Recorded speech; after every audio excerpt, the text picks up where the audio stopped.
We heard 3 visions for saving the planet last night. Only one will work. By Megan Day on CNN's Climate Town Hall last night, Joe Biden promised a return to the old status quo, Elizabeth Warren promised carrots and sticks, and Bernie Sanders promised to wrest control of the future from corporations. The clock is ticking, and the choice couldn't be clearer. Democratic presidential candidate and former U.S. Vice President Joe Biden addresses a crowd at a town hall event at Clinton College on August 29, 2019 in Rock Hill, South Carolina. Sean Rayford, Getty. Last night's climate town hall was 7 hours long. You can be forgiven for not watching the whole thing. I didn't. But if you tuned in for a 2-hour stretch in the middle, you got to see the Democratic primary race's 3 top contenders, Joe Biden, Elizabeth Warren, and Bernie Sanders, lay out their visions for how to solve the climate crisis. And they were very different visions. Biden promised a return to the old status quo. Warren promised carrots and sticks to make corporations behave more sustainably, and Sanders promised to wrest control of the future from for-profit interests. The clock is ticking, and the choice is clear. Joe Biden struggled through his segment, mashing folkisms together and trailing off per usual, but somewhere amid the endless string of non-sequiturs, a stance on climate change did emerge. Biden appears to believe that Donald Trump is responsible for bringing the world to the brink of irreparable environmental destruction, and that the primary task of his successor is to undo the damage Trump has done. One audience questioner, the mother of a young woman who died during Hurricane Sandy, asked Biden what specific steps he would take in his first year to address the climate crisis.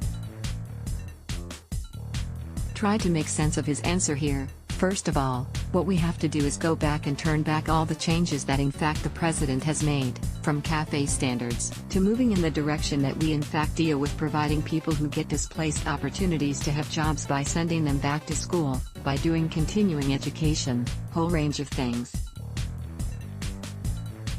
I would see to it in the first, immediately, moving toward, we're in fact in a position now that if in fact we dealt with mitigation across the board, just what we did in the last administration and before, leading to a standard that we provide efficiency for appliances.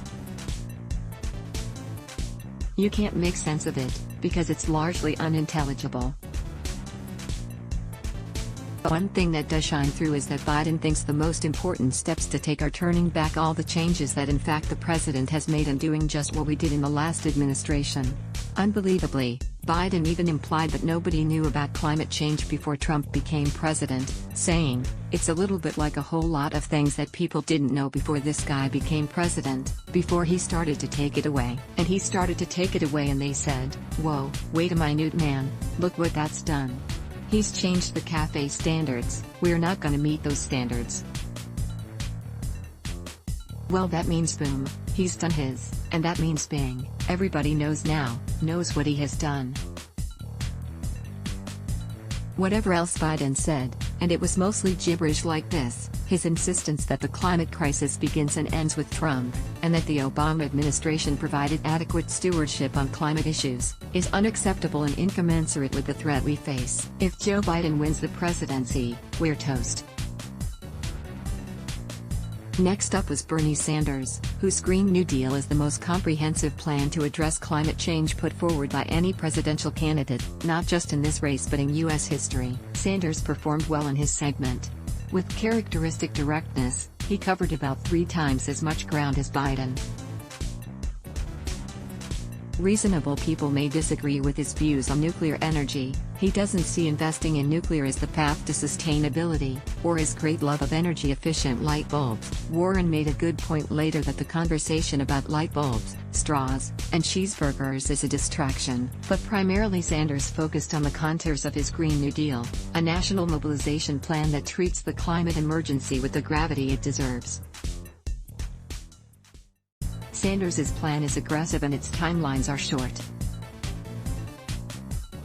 It goes after the profits of climate-destroying corporations, proposing a ban on imports and exports of oil and gas, a ban on fracking, and a ban on public lands drilling. His plan also boldly proposes to build new federal agencies, modeled after the Tennessee Valley Authority, that can provide cheap and reliable public utilities and begin to free our energy grid from the strangulation of private corporations.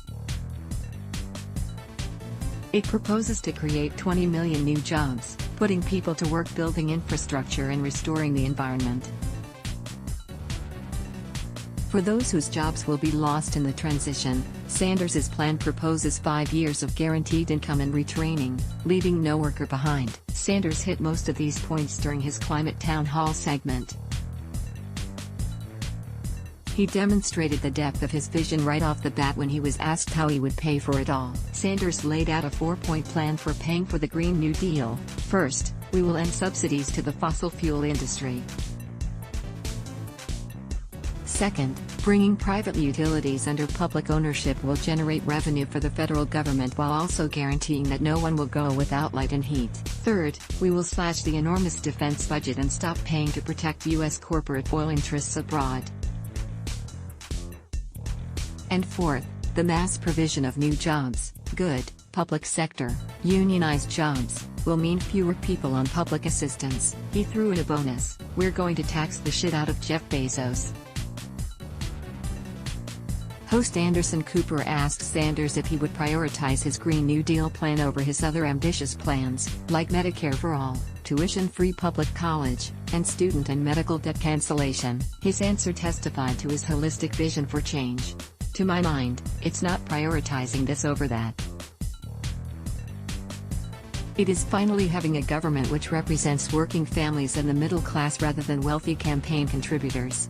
In brief, there is no tension between the struggle for universal healthcare and education and the fight to end climate change. They are all part of the same project to build a government that reflects the interests of the vast majority of people rather than the wealthy few. And in all instances, the government must take the lead in providing what people need to survive and thrive through progressive taxation and ambitious universal program design. After Sanders came Elizabeth Warren. She also performed well. Her demeanor was charming and her points, unlike Biden's, were substantive and clear. But while she echoed many of Sanders's concerns about runaway for-profit companies destroying the planet, her solutions rested heavily on plans to coax and regulate that same capitalist class into leading the climate effort themselves. To turn to a metaphor, if Bernie Sanders sees the government as the bowling ball barreling toward the pins, Warren sees the government as the bumpers guiding the ball. Ball, in Warren's case, is corporations. Good ones. Green ones. Warren detailed a plan to invest public money in research and development of green technology, and then tell corporations that if they want to manufacture based on those innovations, they need to do so in the U.S. This, she assured viewers, would lure private corporations to our country to build green manufacturing operations, which would result in good jobs. It's markedly different from Sanders's proposal, in which the government actually provides the bulk of the jobs, not just the private sector. Warren inexplicably claimed that these private sector jobs would be unionized and highly paid. There's scant evidence for this. Private sector manufacturing is losing union density at an alarming rate, and wages remain stagnant. Why do we think green manufacturing will be any different? Only Sanders's plan, which provides jobs through the already heavily unionized federal government, can guarantee that the transition will be a boon for workers. This difference in perspective came out clearest in Warren's answer to a question asked by audience member Robert Wood from Brooklyn. Wood asked, Bernie Sanders has endorsed the idea of the public ownership of utilities, arguing that we can't adequately solve this crisis without removing the profit motive from the distribution of essential needs like energy. As president, would you be willing to call out capitalism in this way and advocate for the public ownership of our utilities? Warren looked briefly panicked.